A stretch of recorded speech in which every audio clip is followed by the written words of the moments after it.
Hi guys! Welcome back! For today's vlog, isi-share ko lang sa inyo kung paano mag-register ng Smart SIM. Punta lang kayo sa browser nyo guys, and then ita-type nyo ang smart.com.ph. Yun lang po yung isi-search natin guys. And then, mapupunta tayo dito sa dashboard nila.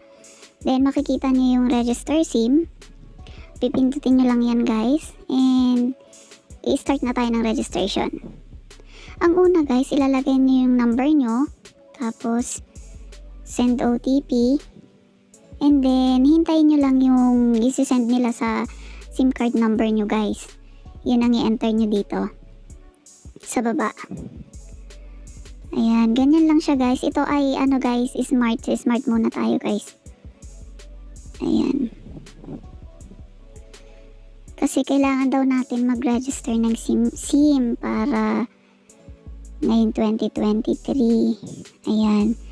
Pag na-send na guys yung OTP, ilalagay lang natin dyan. And then, i-verify niya yung SIM card number natin guys. Ayan. Success.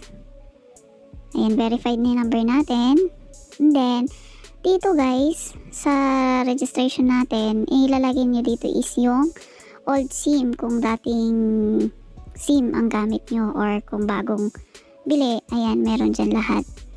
And then dito, mag-upload tayo ng ID tsaka selfie guys.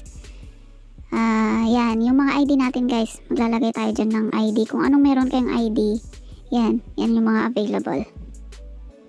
Ayan.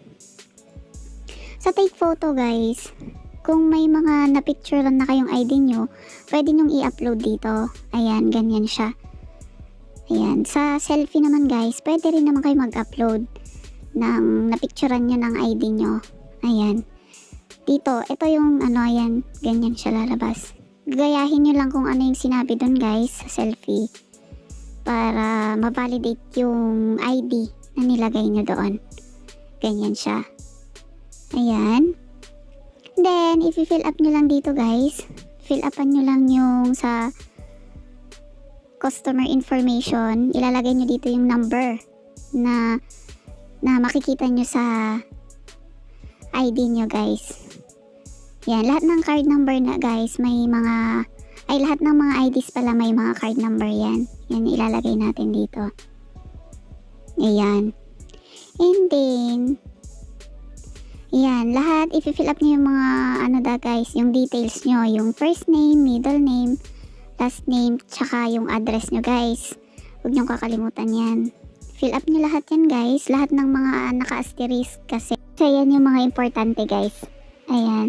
Then, next lang guys. Ayan. Ito na yung summary guys ng mga na-fill upan nyo na information nyo. Tsaka yung serial number na bibigay ng Smart. Ayan. Ganyan lang siya guys. Ayan. And then, next nyo lang. Next. Ayan. Next lang yan guys. Then, ayan. And then, ayan, thank you daw guys at nakapag-register kayo. Successfully registered na yung SIM nyo guys. Ayan, and then mag-text din sila sa SIM card number nyo guys. Ayan, ganun lang kadali guys. Ayan.